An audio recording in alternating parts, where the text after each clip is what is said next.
Olgan muolajalarim 1 oy 2 oyga yetmedi. Meditsinadan qandaydir hafsalam sovib yurdim. Men bu kasal bilan yaqin 10 yildan beri olishib kelaman, lekin ko'ks artroz ekanligimni 1 yil bo'ldi. 1 yil bo'ldi. Assalomu alaykum. Hojiona bardam baquvvat, toliqmasdan tuzimsiz. Muolajalar olyapsizmi qiynalmasdan?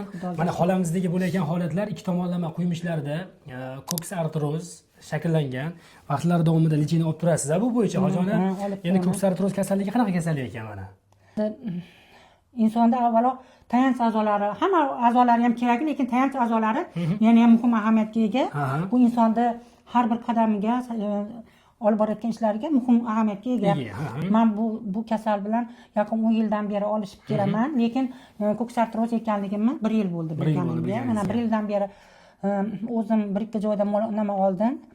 Muolaja oldim, lekin o'sha olgan muolajalarim 1 oy 2 oyga yetmedi. Keyin shu bilan o'zim hafsalam meditsinadan qandaydir hafsalam sovib yurdim. Dostonbek haqida juda ko'p video roliklarda ko'rib bordim. O'sha roliklarda ko'rib, xalqlar o'sha davolagan bemorlaringizni xulosalarini ko'rib, o'sha mana yaqin 8-9 oy yurdim. Yurib, endi keyin farzandlarimga aytdimki, shu joyga boraylik dedim, keldik. Men ko'p o'zim haqimda gapirmayman, lekin bir narsani aytmoqchimanki, mana hozirgi kunda respublikamizda umuman insoniyatda mana shu tayanch a'zolari kasalligi juda ko'payib ketdi. To'g'ri aytasiz. Buni davolash meditsinada juda mushkul bo'lib ketdi. Mana shu mushkul ishni mana shu kichkinagina jussasi bilan shu bolam amalga oshiryapti. O'zi kichkinagina mana, lekin katta mas'uliyatli ishni amalga oshiryapsiz, lekin yuragingiz baquvvat, bilimingiz yetarli ekan.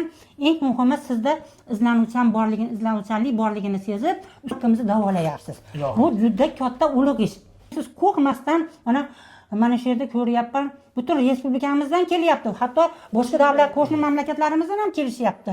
Ularga ham kelinglar, davolayman degan gapni aytish bu har qanday vrachga ham nima qilarmi, qo'ldan kelmaydi. Bu o'g'limni mana hozir aytaman, kichkina jussasi bo'lganman, yuragi baquvvat ekan, bilimi, eng muhimi izlanyapti bu bolam. Ilohim mana shu izlanishingizga Allohim xayrli qilayotgan xayrli ishingizga Alloh madadkor bo'lsin. Aql idrok bersin, g'ayrat bersin, shijoat bersin. Allohning oldida ham, bandalar oldida ham Allohim yuzlaringizni yorug' qilsin. Alloh rozi bo'lsin. Allohu akbar.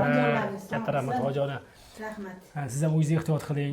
Ko'p yillar davomida bola chaqalaringiz uchun, amin. nevara chevaralar uchun doim sog' bo'ling. Rahmat. Ko'cha-ko'yda ko'rishib qolganimizda ham haligi mashg'ulani men davolaganman, Dostonbekda men davolanganman deb xursand bo'lib o'tib ketavergan Hojiona. O'zim bolamdek ko'rib qoldim. Kecha hali kuni ko'rib, o'zi o'g'limga o'xsharkan, Hamidjonga o'xshaydimi, Hokim o'g'limga o'xshaydi. Ikkinchi o'g'lim. Ikkinchi o'g'lim. Ayolingiz bilan baxtli saodat umr kechiring.